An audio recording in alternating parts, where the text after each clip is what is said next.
Ini membuktikan bahawa wilayah Sarawak pada itu. Ini membuktikan bahawa wilayah Sarawak yang pada ketika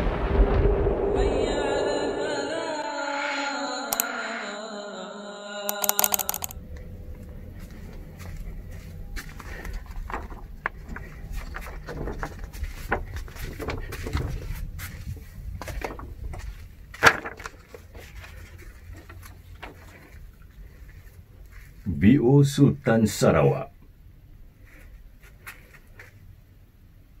Penemuan sebuah makam lama pada 11 Mac 1993 telah merungkai sejarah baru buat negeri Sarawak yang selama ini telah dikaburi oleh silsilah keluarga Brooke atau Rajah Putih sejak tahun 1841. Makam lama tersebut telah diisytiharkan oleh kerajaan negeri sebagai makam sultan yang pertama dan terakhir Sarawak. Ia dianggarkan berusia lebih 350 tahun. Ini membuktikan bahawa wilayah Sarawak pada itu.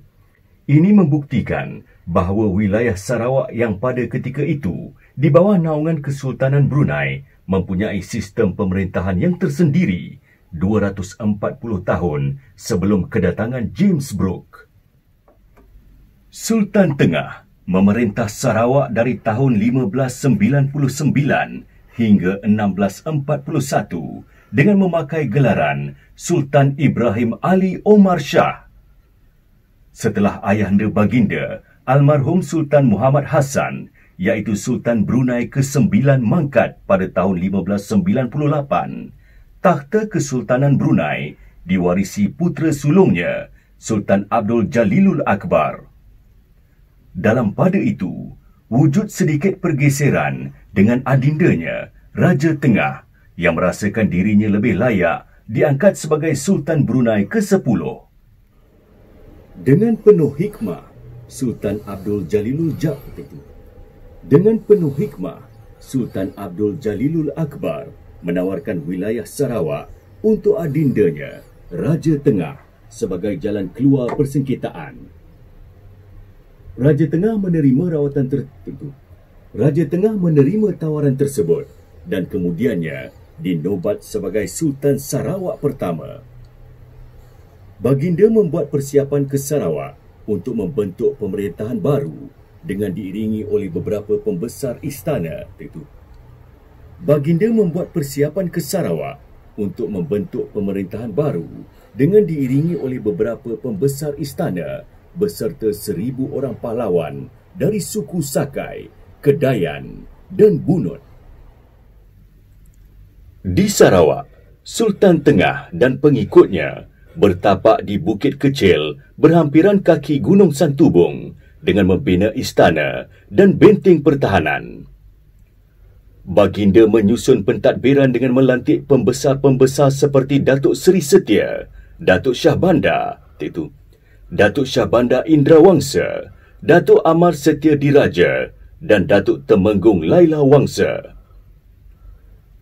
Untuk mengeratkan hubungan diplomatik dengan kerajaan Melayu yang lain, Sultan Tengah telah berlayar ke Pahang, Johor, Sukandar, Sambas, Kota Lama dan Matan sepanjang pemerintahan baginda. Baginda gemar menetap di sesebuah negeri dengan masa yang lama.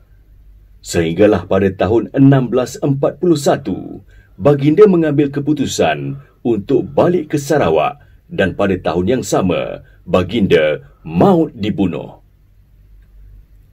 Ketika dalam perjalanan pulang,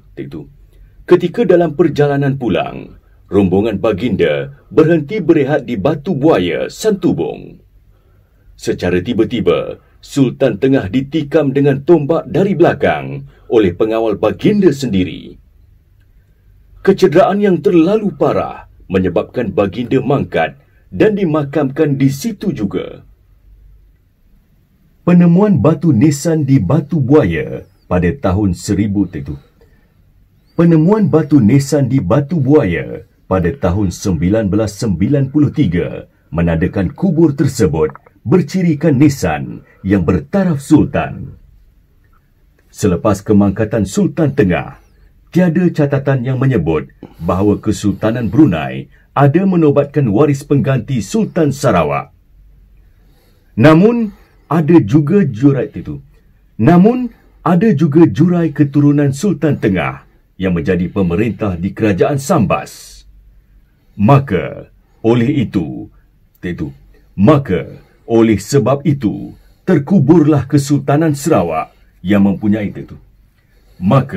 oleh sebab itu, terkuburlah Kesultanan Sarawak yang mempunyai satu-satunya sultan yang pertama dan yang terakhir. Wallahu alam.